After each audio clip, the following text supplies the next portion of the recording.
fastest show in sports. The adage has always been from P.T. Barnum, there's a sucker born every minute. And unfortunately, when it comes to college football this year, there's a lot of them. But the one who really takes the cake right now, and this pains me to say it, because I like these people. I've been there. The University of Colorado, the Buffaloes, allowed themselves to get suckered into the Deion Sanders con, and now they're going to pay for it.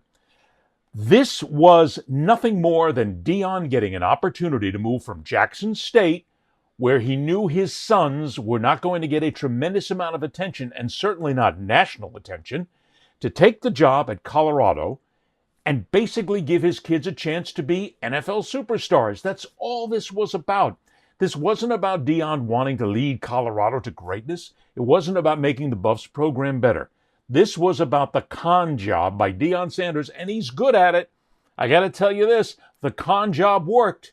This was his con to get his kids in there and make sure that they would get a chance in the National Football League, which they have, which is exactly what he's done. And then what happens? After they're gone, after Shador's gone, after Shiloh's gone, this team is awful. I mean, he's put together a coaching staff that has no clue whatsoever what they're doing. He basically is running a dysfunctional team right now. And he brought in all these players, thanks to the transfer portal, who all wanted to come play for Coach Sanders for prime time because they knew that they had his kids in there, and he basically threw them the con as well to come in here and we're going to win a championship. We're going to come in and play for a title. You're not. They didn't when the two kids were there, and they're certainly not now, because now they're out of bowl contention entirely. And this is what pains me. I really don't like to see Colorado get taken. I worked in Denver for 4 years. I was there as a sportscaster, and I covered Buffs football. Matter of fact, I was one of the few guys who actually went there from a network affiliate. And even then, I had people tell me who were there at CU, hey, Ed, thanks. You're one of the few people who shows up, because no one was showing up. They're a Broncos town. Let's see. If you put it in line, it'd be a Broncos town, an Avs town, a Nuggets town, and then you go to the Rockies. I mean, that's it. But this is a Denver Broncos city. Always has been, always will be. They didn't give a damn about what was going on in Boulder, because that's just college football. Yeah. There's a rivalry game that comes up every now and then, and people would show up, and they'd pay attention to it. But the season, no. CU was awful. I mean, they never got a fair chance. They never had really good coaches involved for a lot of years. I mean, this was a step program where basically other teams would use them as a step to get wherever they needed to go. It was a stepping stone for those teams who wanted to put an easy W on their record. And while the people there are going to tell you that, well, that's not really true, Ed, yes, it is. Colorado was looked at as a doormat for a long time. Along comes Deion and his promises of taking you to the promised land. We're going to win games. And yeah, you did win some games. You got that bounce back effect the first year that Deion was there, and he brought his kids in, both of whom, for college athletes, are very talented, very talented. But for college athletes, not for pros. We'll talk about that a little bit later on as well. But you got suckered, Colorado, and now you've got a program that's in the depths, that isn't going to go to a bowl game, that isn't going to attract the top talent. See, here's the next thing you have to worry about. When this season is over, Deion is going to go on the road, maybe, or he'll let somebody else do it, to try and push the program, to try and bring those players in through the transfer portal. But what player wants to go to CU? Look, it's a great place to live. I love the Rockies. Hey, if I had my druthers, I'd be living out there right now. That's the place where I want to go for the rest of my life. I love the people. I love it out there.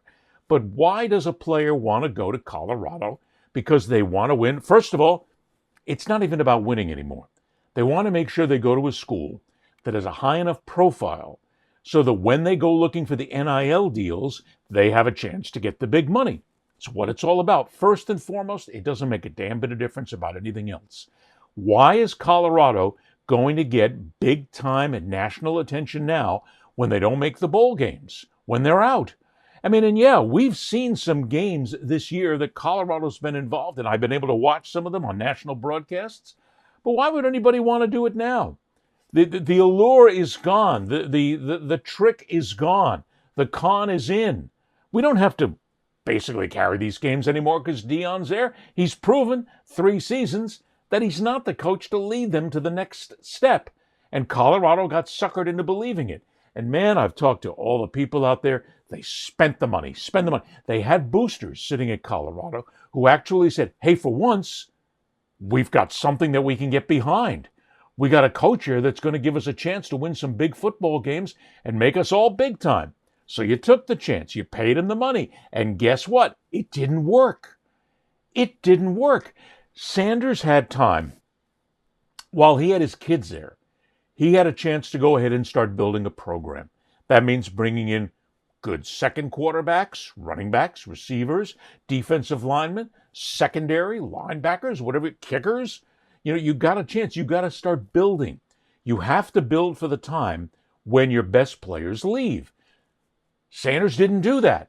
He was too focused on getting his kids into the National Football League. He didn't really, and I'm going to say this and people are going to tell me that I'm wrong, Deion didn't care about winning a championship. He wanted his boys, and that's why he stuck Shedeur in there, to go ahead and be the number 1 quarterback. He wanted his boys to get the big run. Let everybody look at them. Make sure they'd get drafted. And they did. So the job is done. And look what he's got. This is nothing against, look, I'm not trying to make it personal against the players he's got on the roster right now, but he's got very little talent. He's got very little talent, and they're showing it. In the loss to West Virginia, they showed that this team is not very talented. They're making a lot of mistakes, and a lot of that goes to the level of the player they brought in, but also to the level of the coaching staff. How much coaching does Sanders actually do? When you're the head coach of a college football program, a lot of times, you got to make sure that you have the best assistant coaching staff to get the job done. Because you're over here worried about 5 million other things. And that includes the transfer portal as well and everything else you got to take care of.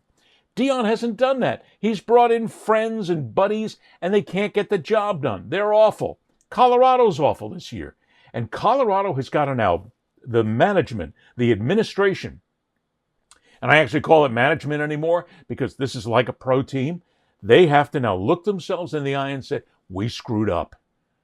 We basically got a short-term benefit here, and indeed they did.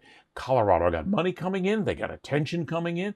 They got contracts coming in. They got more TV money coming in. Everything they got, I get it. You did real well. Now, guess what?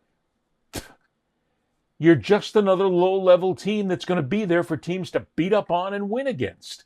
And can Deion bring it back next season? I doubt it. Other teams are better. And as I said, players are they don't want to go there because they can't get the NIL money. And then the next thing they want to do is get a chance at the NFL. But if they're not going to get seen and if they're not surrounded by really good players, there's a great chance that that player who's like a 90 percentile level player, when he's got bad players around him or second or third stringers around him, he's only going to be a 60% player, which means his shot goes from a 2nd-round draft pick to a 6th-round draft pick. And that doesn't make the big money. Because remember, too, these kids, I call them kids, they're young men, but they come in here and they all believe they're going to make the NFL. They all think they're going to, some way, somehow, they're all going to do it, and you're not. It's not going to happen. And it's not going to happen out of Colorado with Deion there. So the people at Colorado need to understand something. You screwed up. Instead of looking for the long term, you got yourselves a nice short-term gain. You made some money, and right now, you're back to where you were before. And that pains me because I actually have an affinity for that program. I mean, going out there to a game is just awesome. And I mean, the passion that people have out there for the team is great. Even though it's been a lot of years since I've been there, I know about it. There's a passion for the game out there. But you're not going to get it with Deion Sanders. Deion Sanders has got a 3rd year. Look, here's the deal. In college athletics these days, college football, you get 3 seasons. And if you can't bring us a winner in 3 seasons, you're out. So now you have to decide, are they going to give him a 4th season? Yes, they will. Sanders is not going to get fired. They've got too much money invested in him. They're going to give him a 4th season. If he doesn't come up big in the 4th season, then Deion's going to look to get. As a matter of fact, I'll tell you this much. Sanders is using the CU program as a stepping stone for himself because he wants to get to the NFL. But you're not going to get to the NFL if you don't succeed in college, and thus far he hasn't shown NFL teams the wherewithal that it takes to become an assistant or a head coach in the NFL. Maybe next year if he does real well, go ahead and contend for a championship, a conference championship, maybe even the big time. And somebody could give him a chance and say, well, he's been there 4 years and he's been slightly successful. He hasn't been successful enough, certainly not to warrant the NFL. I just think Colorado needs to start taking time to prepare right now for life after Deion Sanders. It's not going to happen this year, unless Deion pulls the trigger, which he might. His sons are gone, and he talks about all this, that I'm here for the players. No, you're not. You are here for your kids. You're here for yourself. You're here to pump up your own ego and make sure that the National Football League looks at Deion Sanders and says, we got a guy here who can be a coach. And I guarantee you, give him a chance at the Dallas Cowboys, he'd love to go to the Cowboys. But why is anybody going to hire him right now? So the school has to take the step.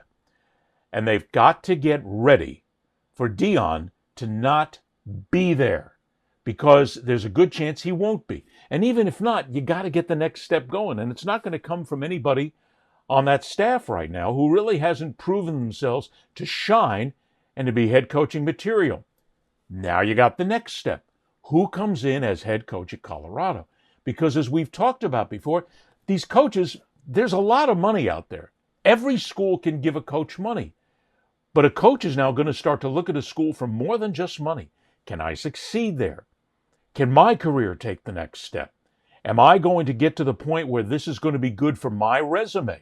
Because there's a lot of coaches right now who are looking at jobs who are saying, I can make $30 million here. I can make $25 million over here. That's how awash college football is right now in money. So you've got to make the program attractive. If Deion Sanders has another bad season, does that program become attractive? To some coaches it will, because there's going to be the coaches who will come in and say, I can resurrect that team. I can make that team better. I can take care of what they've started, and I can use what's there. And I can even make them a winner again. Some coaches are going to say that. Who are you going to find? Look, it comes out to the end result. I like the people out in Colorado. I love the people in Boulder. I got a lot of friends there. I want to see you succeed. You are not going to succeed. You're not going to reach the pinnacle of what you could do with Deion Sanders as your head coach. You have to realize that. You have to move on from him. And then you have to decide who you're going to be and what your culture is going to be at a place that deserves a good program, but right now is getting short shrift from a guy who is clueless behind that bench. Ed Berliner, the fastest show in sports.